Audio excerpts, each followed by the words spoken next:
Imagine this. You are 16 years old, pressed against a damp stone wall in the dead of night. The only light comes from the guttering flame of a tallow candle, flickering across shelves lined with ominous glass jars. All around you the air pulses with the smell of animal fat, burnt resin, and something far more metallic, something almost like blood. Every muscle in your body is rigid as you watch the greatest mind of the Renaissance, Leonardo da Vinci, prepare for an experiment he will never record in any of his famous notebooks. Your pulse hammers in your throat. The candle trembles in his grip. You see his eyes, sharp, hungry, and distant, fixed not on you but on the table, where a body shrouded in linen waits to be unwrapped. In the next few seconds, you will become a participant in something no history book will ever mention. But what exactly is Leonardo searching for tonight? And what price will you pay to find out? You've always heard the legends: Da Vinci, the universal genius, the gentle painter, the engineer, the visionary who painted the Mona Lisa and dreamed up flying machines. But that's not the man who stands before you now, sleeves rolled back, hands already slick with oil. Tonight you realize something the textbooks never told you. Leonardo da Vinci was obsessed with secrets of the flesh. Secrets so unsettling, even the priests who haunt these stone corridors would never dare utter them aloud. Think the Renaissance was an age of enlightenment, all reason and beauty? Think again. Underneath the veneer of Florence and Milan's grandeur lay a world so obsessed with bodies, pleasure, and shame that even the Church's iron grip couldn't contain it.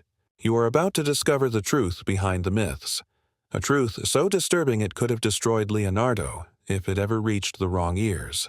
But why would a man celebrated for angelic faces and miraculous inventions risk everything on forbidden experiments? The answer is as much about power as it is about knowledge. In the courts of Milan, genius was a currency, and the boundaries of morality shifted with every whispered rumor. Leonardo's reputation for anatomical studies was only the surface. What the city's aristocrats demanded, what they paid for in secret, was far more taboo. The Duke of Milan, Ludovico Sforza, prided himself on keeping the most brilliant and the most dangerous men within reach. You are not here as a passive observer. You are here because you have been chosen. Chosen for your youth, your beauty, and your silence. In a world where knowledge itself could be a death sentence, you have become a living experiment. Your hands shake as Leonardo gestures for you to bring him a scalpel, so sharp it glints even in the weakest light. He speaks in riddles, his words half Italian, half muttered Latin. La natura non fa nulla in vano. Nature does nothing in vain. But the look in his eyes tells you that tonight is about more than scientific curiosity. You feel the weight of every secret the city hides pressing in around you. Somewhere, a bell tolls the midnight hour.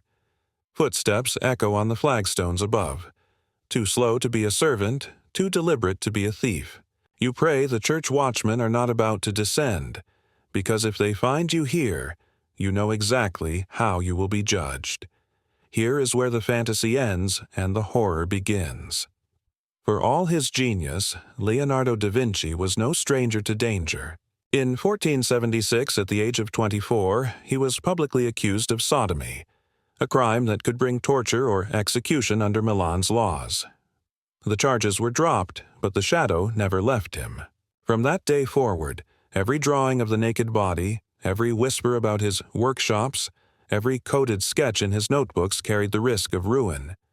Yet Leonardo could not stop. He would prowl the city's markets at dawn, searching for bodies no one would claim, paying surgeons and midwives in gold for the chance to examine flesh forbidden by the church. The most disturbing rumors claimed he needed more than corpses for his studies, that he sought living subjects willing to endure pain, pleasure, and transformation in the name of knowledge. You want to turn away, to slip out into the cool Milanese night and forget what you've seen, but you can't. Leonardo fixes you with a look that seems to pierce right through your skin. Do you want to understand how the soul resides in the body? He asks, voice barely above a whisper. Your answer will bind you to him, and to secrets so dark even the city's shadows would recoil. But here's where it gets worse. The Renaissance was not the era of free inquiry you were taught to admire. In the Sforza court, power, sex, and science all merged in a single dangerous current. Nobles and churchmen alike indulged in forbidden pleasures, all the while condemning others for their sins. Leonardo walked this razor's edge every day. According to the records of the Milanese criminal court, men accused of sexual deviance faced not only public shame, but the threat of purification by fire. The law demanded confessions, the church demanded repentance. But behind closed doors, the city's elite paid for spectacles that blurred the line between experiment and exploitation. In this world, your survival depends on understanding which secrets can be spoken and which must be buried with the dead. Tonight, as you watch Leonardo da Vinci lean over his latest experiment, you begin to realize the real Renaissance was not a triumph of light over darkness, but a constant negotiation between brilliance and horror. What you don't yet know is that this night will mark you forever, not only as a witness to genius, but as a participant in a series of experiments history tried desperately to erase. The sensation of cold metal, the heat of breath on your neck, the terror of discovery, all of it will be written into your memory, even if it never appears in any book. What was Leonardo really seeking in the shadows of Milan? Why did so many powerful men risk everything to protect, and sometimes destroy, him? And how did the secrets of pleasure, pain, and transformation become the hidden engine of an era supposedly built on reason? You're about to enter a labyrinth of deception, obsession, and the forbidden, and tonight is only the beginning. You can feel your heart pounding as Leonardo beckons you closer. The candlelight catches the glint of steel in his hand, and for a moment you forget to breathe.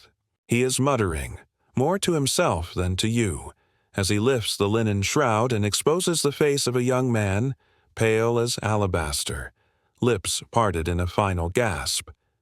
This is not your first night in Leonardo's workshop, but tonight is different. Tonight, the master's attention is fixed not on the bones or sinews, but on something else, something you sense is meant to test more than anatomy. He gestures for you to hold the corpse's wrist. His own fingers move with impossible delicacy, tracing lines of tension along veins and tendons, whispering questions you don't understand. The silence is so complete that every drop of wax from the candle seems thunderous. You catch a flash of movement, a notebook, edges stained and warped from the oils of countless hands. On its pages, sketches, annotations, and diagrams of bodies in positions you've never seen outside the rumors that swirl through the streets. These are not medical studies. These are acts, arrangements of flesh and pleasure and agony, mapped with the precision of a military campaign. But here's where it gets worse. Leonardo leans in close and asks you to describe what you see, what you feel, as he presses and prods the dead flesh. His eyes are hungry, not for the flesh itself, but for the reactions, the changes, the evidence of sensation that lingers even after life has left the body. He tells you, in a voice so low it might be a confession, that he believes the soul's seat is in the nervous system, that pleasure and pain are just signals, information that can be measured, drawn, and perhaps even replicated. The flesh remembers, he whispers, as if trying to convince himself. You are forced to confront the fact that this is not medicine. This is something else, a transgression that combines science and desire, a quest for understanding that risks blurring every boundary the Church has drawn. Think the Renaissance was an age of clean, noble discovery? In this candlelit chamber, it feels more like a crucible of fear, obsession, and secret appetites. Historical records reveal that Leonardo's fascination with the body was no secret in Milan. Witnesses described him frequenting the Ospedale Maggiore, collecting bodies of the condemned, sometimes in the company of powerful patrons who demanded both entertainment and enlightenment. But the documents hidden deepest in the archives mention something more sinister. Living subjects, men and women paid or coerced into serving as models, sometimes even participants in experiments that Da Vinci claimed would reveal the mysteries of creation. Tonight, you are told to sit, Leonardo produces a jar of strange, perfumed oil and asks you to rub it on your forearm. You hesitate, searching his face for reassurance, but all you find is anticipation. He presses the cold metal of a compass to your skin, then begins to draw, first with ink, then with pressure, tracing lines and marking places where nerves jump, where pleasure becomes pain. "Tell me when it hurts," he murmurs. Your answers go into the notebook. But as he works, his questions become stranger. "Does your heart beat faster when I press here? Does fear make the pain greater, or does curiosity numb it?" You realize this isn't an anatomy lesson. It's a study in control, a search for the point where terror, pain, and desire become indistinguishable. But here's where it gets truly twisted. Among Leonardo's sketches, you spot something that stops your breath. Not just diagrams of bodies, but mechanical drawings, devices you've never seen, contraptions with gears, levers, and padded restraints. Some are labeled with notes in backward script. One, in particular, is a kind of harness designed to bind a living person, holding them in positions that defy modesty and comfort.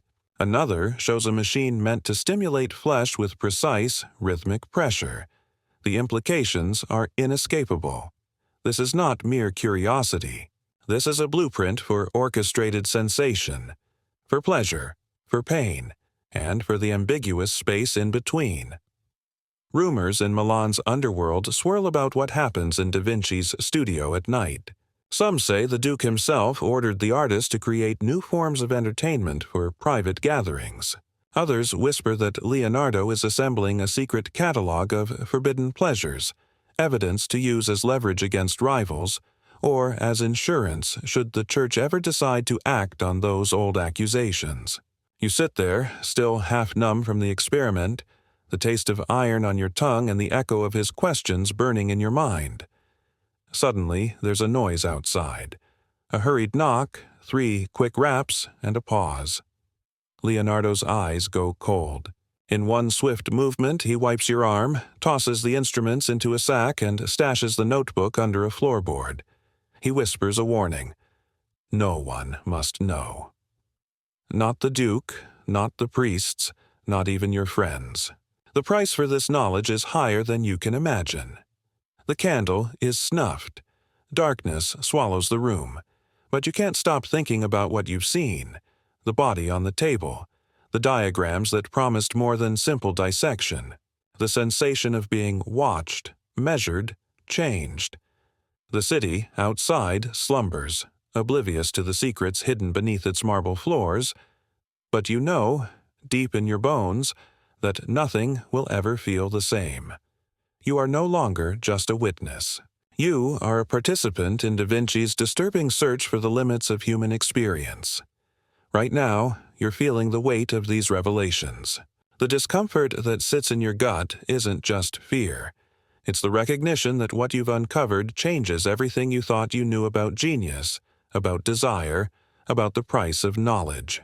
If you want to keep uncovering the forbidden realities that history tried to erase, hit subscribe now. Here, you'll always see behind the veil, into the dark places where the myths end and the real human stories begin. As you listen to the slow retreat of footsteps in the corridor above, one question remains. If this is only the beginning, how deep does the darkness go? And how far will you let yourself be drawn into the shadows of Leonardo's most forbidden experiments? You wake before dawn, haunted by the memories of last night, the cold press of metal, the whisper of forbidden questions, the image of those impossible machines. Milan's streets are shrouded in a haze that clings to your skin as you walk. You try to push it from your mind, but you know you are different now. You have touched the edge of a secret that no apprentice should ever see. The city's bells begin their morning chorus, a sound meant to call the faithful to prayer, but for you, it tolls a warning. Today, you are summoned not to the familiar comfort of Leonardo's studio, but to the cavernous shadows of the Ospedale Maggiore, the city's great hospital, a place where boundaries, bodies, and conscience blur in the name of science. Inside the hospital, you feel the tension. The scent of death is thick, mixed with the sharp tang of vinegar and the musk of candle smoke. As you follow Leonardo through the labyrinthine corridors, your footsteps echo, blending with the distant groans of the dying. You are not alone. Two men in velvet cloaks, faces hidden, trail behind, patrons of the Duke, their eyes flickering between curiosity and calculation. Tonight, they are here for more than spectacle. You realize this as Leonardo instructs the orderlies to bring in a condemned prisoner, shackled and trembling, his eyes wide with terror. This is not a corpse. This is a man who knows he will not see another sunrise.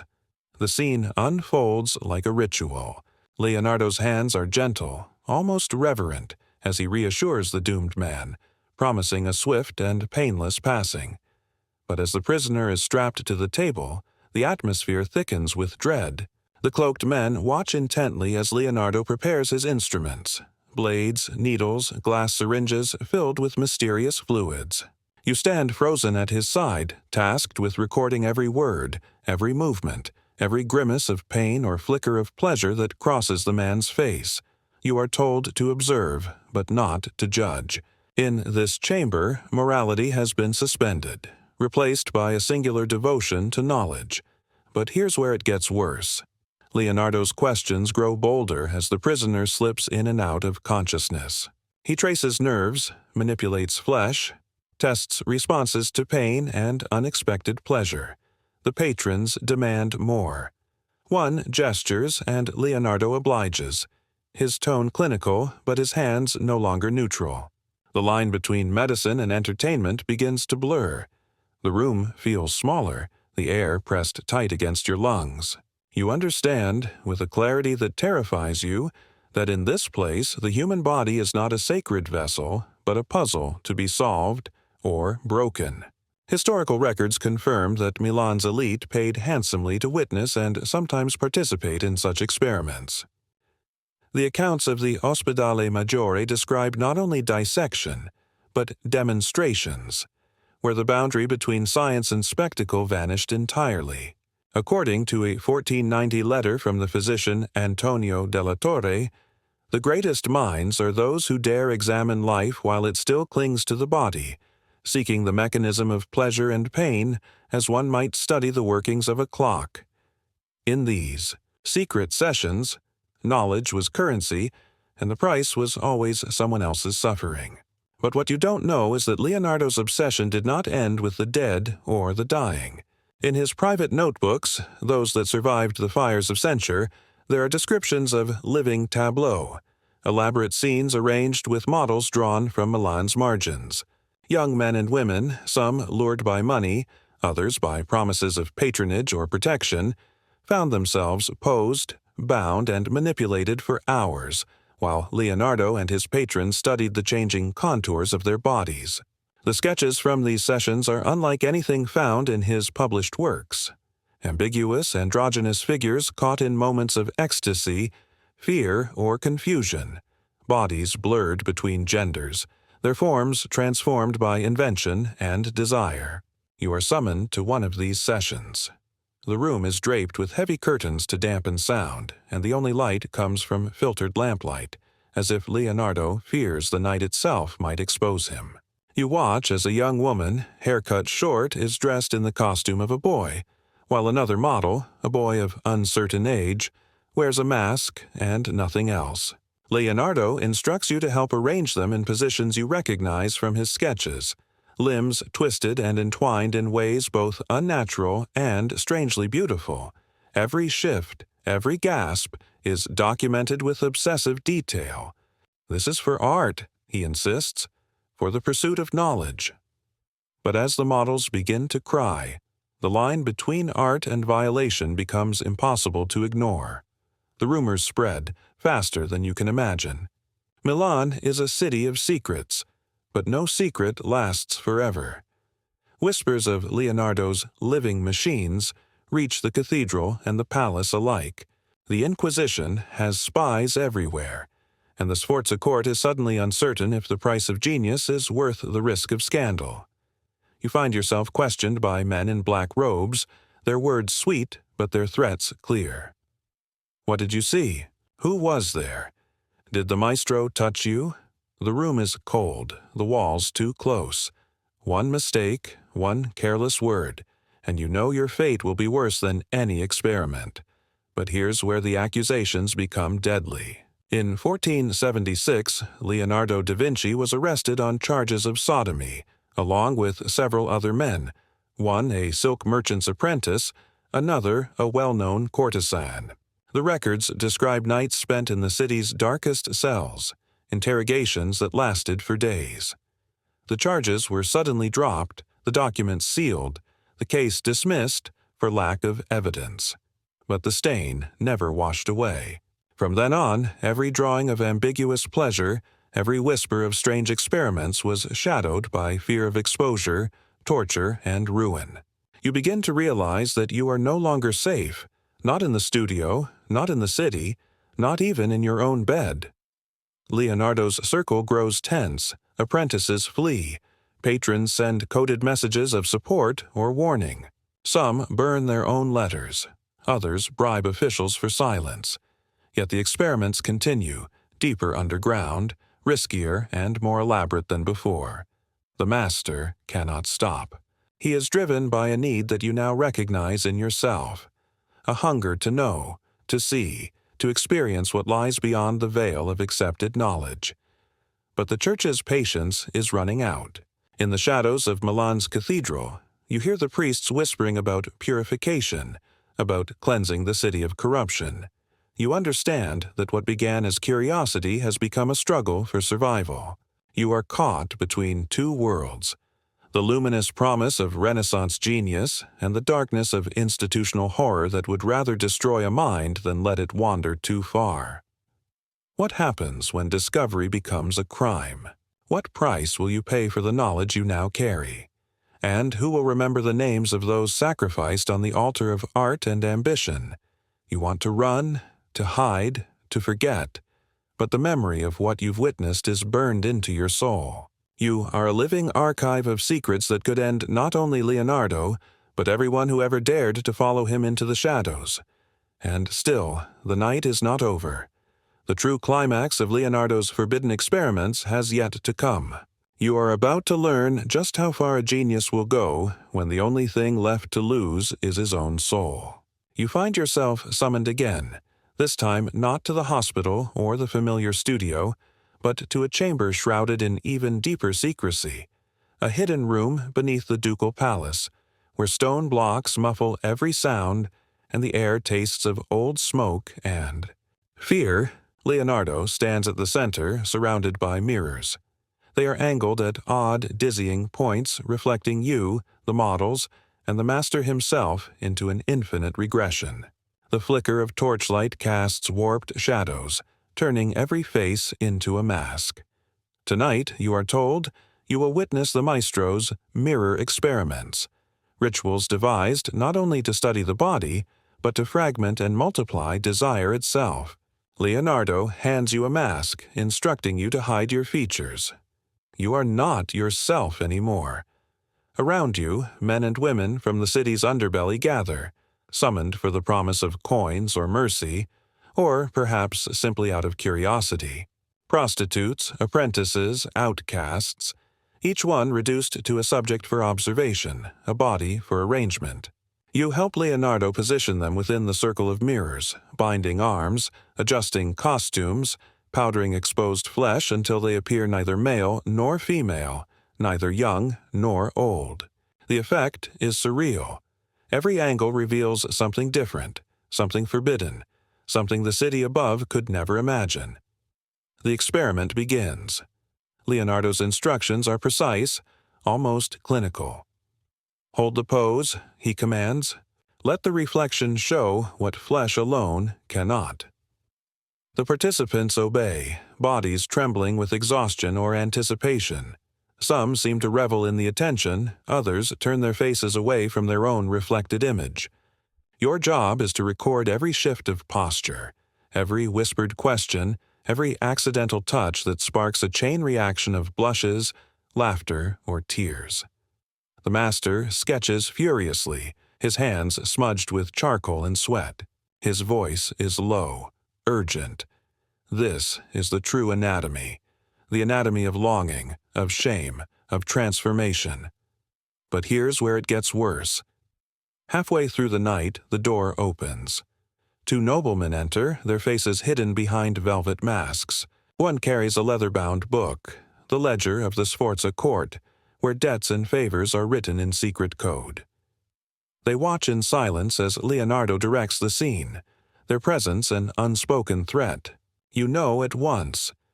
These men are not here for art or science. They are here to ensure the master's obedience and to protect their own reputations. What is witnessed tonight can be used against anyone, should the balance of power in Milan ever shift. As dawn threatens, the models are dismissed, their coins pressed silently into open palms. But for two, the night is not over. Leonardo chooses them. One, a boy with delicate wrists and haunted eyes, the other, a woman dressed as a page, jaw set in defiance. He asks them to stay, then orders you to help him record their metamorphosis. What follows is a ritual of undressing and redressing, painting and posing, all designed to erase the boundaries between male and female, desire and fear.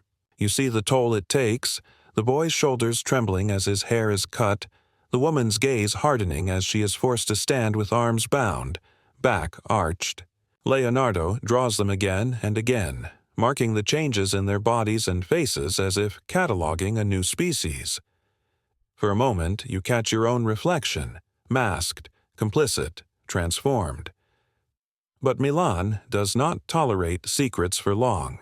Within weeks, stories circulate through the taverns and markets.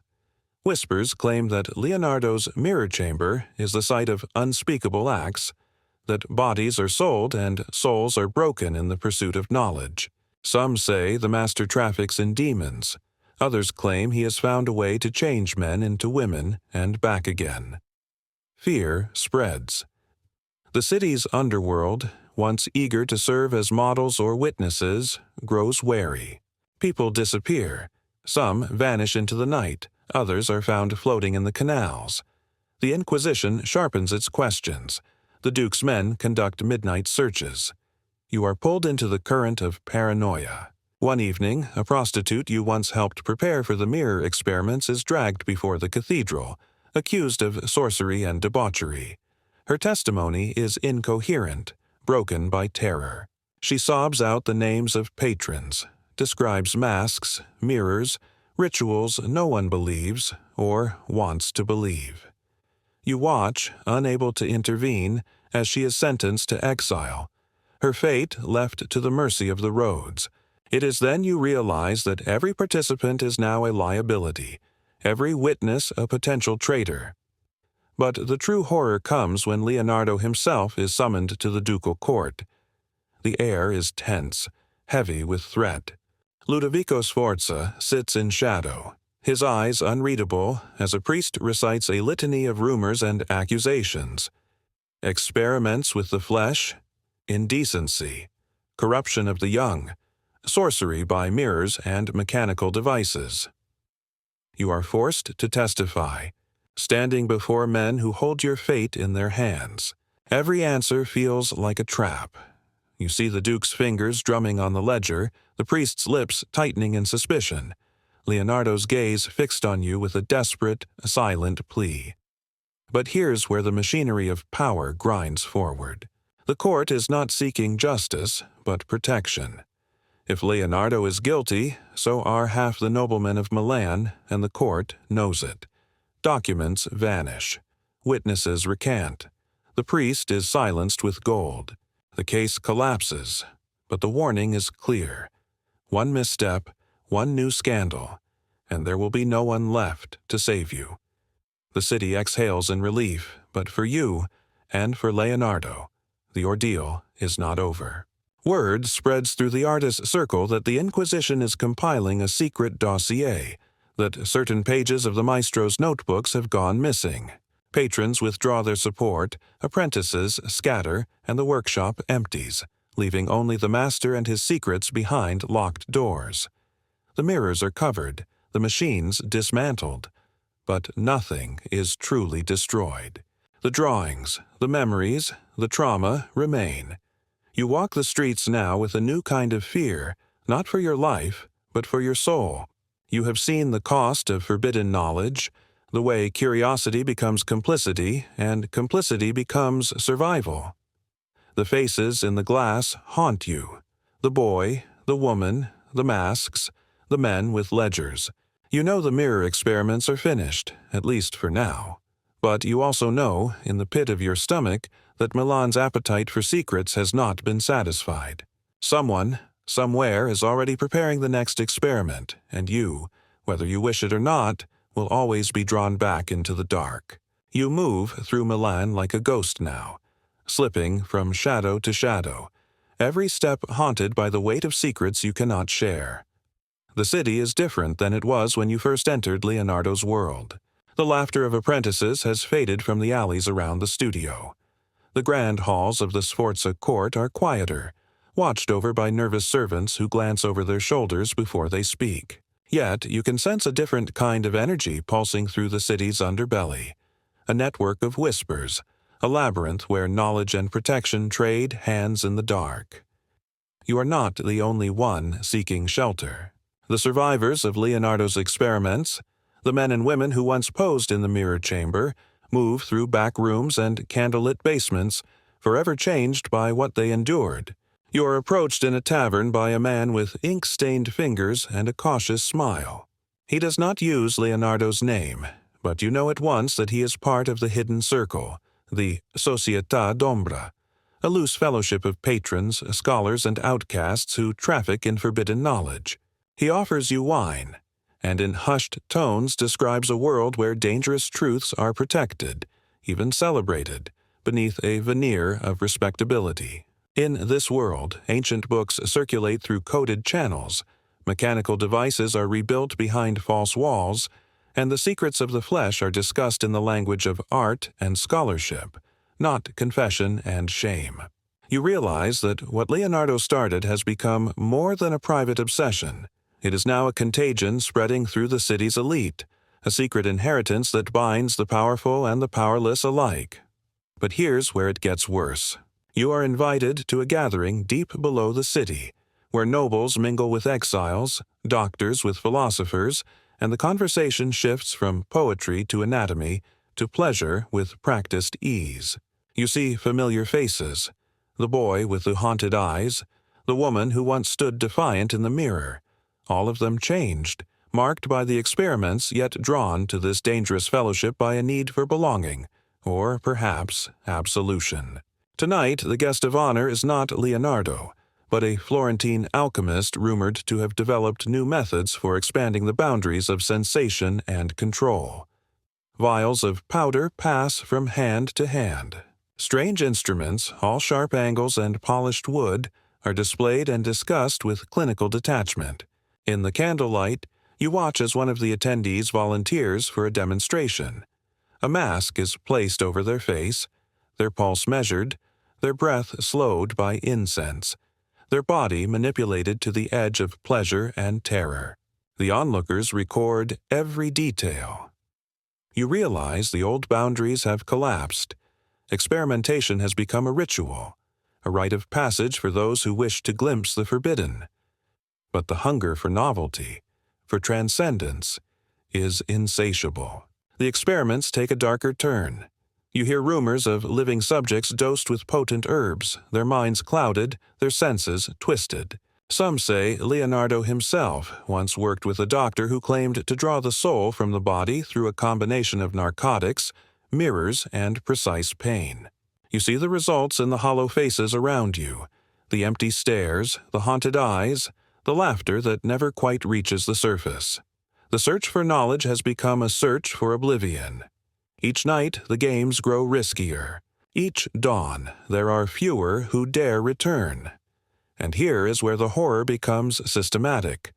The knowledge once confined to Leonardo's circle seeps outward, absorbed by doctors and midwives, artisans, and scholars.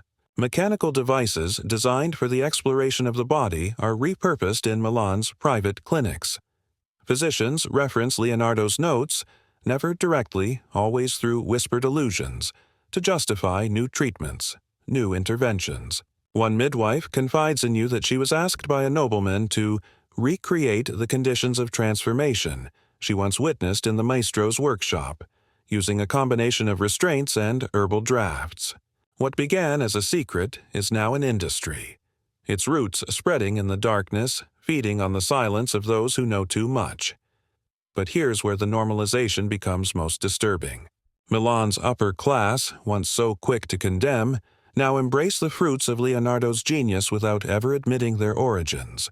The anatomical drawings, the mechanical inventions, the theories of pleasure and pain, all are incorporated into the city's culture of medicine and desire. Nobles consult doctors for treatments inspired by the maestro's experiments, never mentioning the price paid by the bodies of the desperate. Artists, stripped of patrons and prospects, turn to designing new devices for secret clients. The original horrors are erased, replaced by a narrative of progress and enlightenment, even as the shadows grow longer. You walk home through silent streets, the night air cold against your skin, the sound of distant bells echoing like a warning. You know now that survival in this world means embracing the double life: public virtue, private knowledge. The faces you see by daylight, judges, doctors, priests, are the same faces glimpsed behind masks in the candlelit rooms below the city. The old boundaries between sin and science, between genius and monstrosity, have been erased by necessity. But the most chilling revelation is still to come. There is a page in Leonardo's notebook, one you once glimpsed but dared not study, filled with diagrams of a human figure bound and transformed by gears and pulleys, its face erased, its body neither wholly male nor female. The caption reads, "Per trovare l'anima, bisogna disfare la carne. To find the soul, one must unravel the flesh." You feel the truth in your bones. The search for knowledge, for pleasure, for transformation, never ends. It only changes its mask. What you have seen can never be unlearned.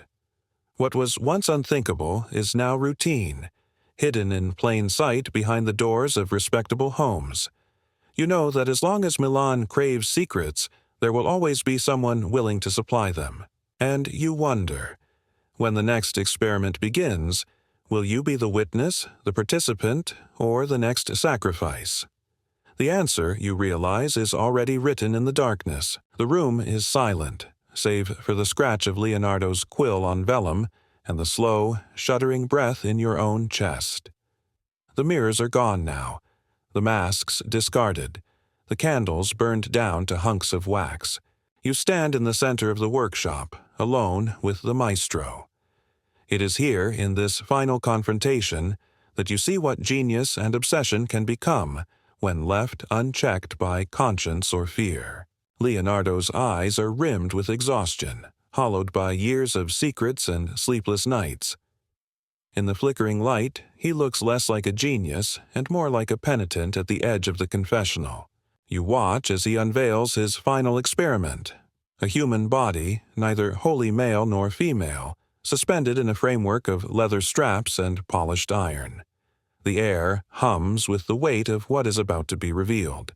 Tonight, you are not only a witness but a participant in the most disturbing of Da Vinci's pursuits, the attempt to break the boundaries between pain and pleasure, gender and anatomy, art and cruelty. He invites you closer, his voice barely more than a whisper. Everything we know about the body is a lie, a trick of habit and fear. He asks you to record what you see as he adjusts gears, tightens bindings, and applies pressure to joints, muscles, nerves. The subject does not speak, only trembles, eyes wide, lips parted. Leonardo is searching for something no physician dares name, the moment when sensation itself becomes transcendence, when flesh, spirit, and invention merge into something unrecognizable. You watch, paralyzed, as the body on the table arches and shudders, every nerve mapped and catalogued, every response captured for the record. But here's where the horror truly peaks. You realize, with a bolt of nausea, that this is not simply an experiment in anatomy or art. This is an experiment in domination, a test to see if the soul can be remade as easily as the body, if pleasure and pain, man and woman, self and other, can be dissolved by force of will and genius alone. In Leonardo's hands, science is no longer a path to understanding, but a tool of power. The master is both creator and destroyer, his inventions beautiful and monstrous in equal measure. And you, drawn into his orbit, are complicit in ways you cannot escape. The scene burns itself into your memory, the hiss of breath, the creak of leather, the glint of sweat on trembling skin. You see flashes of every experiment that led here, every apprentice who fled, every patron who paid for silence, every body that became a diagram, every secret written in reversed script and hidden in locked cabinets. Leonardo's hands tremble as he finally steps back, eyes glistening. "This is the cost of knowledge," he says. "This is the price of seeing too much." In that moment, you understand the full legacy of Leonardo's darkest ambitions. You see the future, a world where genius and cruelty are intertwined, where the pursuit of knowledge is forever shadowed by the violence required to reach it. You glimpse the long shadow cast by his notebooks, the way his inventions will outlive him, passed from hand to hand, stripped of their horrors, celebrated as miracles of progress while their true origins remain buried in silence. The city above remains unaware, its bells tolling for mass, its children playing in the dawn. But you, and those like you, are marked forever. You carry within you the knowledge of what was done in these rooms, the bodies taken apart and remade, the souls stretched to the breaking point. Milan's Renaissance will be remembered for its paintings, its cathedrals, its flowering of genius. But you know the truth. Underneath every marvel there runs a river of suffering and secrecy, and every act of creation carries with it an act of destruction. Now you stand alone, the workshop empty except for the ghosts of those who passed through. Leonardo's genius is legend, his crimes erased or denied. Yet as you leave, you hear the echo of his voice and the lesson you wish you could forget. To know everything, you must risk everything, even your humanity. The question lingers. How much of yourself can you sacrifice to knowledge before there is nothing left to save? As you step into the morning, Milan is bathed in gold, the city unaware of the nightmare it has birthed and buried. You know you will never see the world the same way again. But here's where your journey truly changes. You entered this story believing in the myth of the Renaissance, the noble pursuit of truth, the triumph of reason, the glory of art. Now you have seen how darkness and brilliance entwine, how genius is fed by pain, how discovery demands a price few are willing to pay. If this journey into the shadows has awakened your appetite for the real history, if you want to keep uncovering the stories that textbooks refuse to tell, hit subscribe now. There are more secrets buried in the past than you can imagine, and together we will bring them to light. You walk away altered, burdened, but strangely empowered. For in facing the worst of what genius can do, you have glimpsed the true cost of human progress. You carry with you the memory of every body, every secret, every choice. And now, you are one of the keepers of this forbidden knowledge. The next time you hear Leonardo's name, or gaze upon his immortal works, you will know. The line between art and atrocity is thinner than anyone dares admit. And history's greatest minds, for all their beauty, left behind shadows that can never be erased. If you want to keep unearthing the realities behind the world's most celebrated legends, if you crave the truth that lies behind the genius, subscribe now. Only here will you see the stories that history tried to bury. Your journey has only just begun.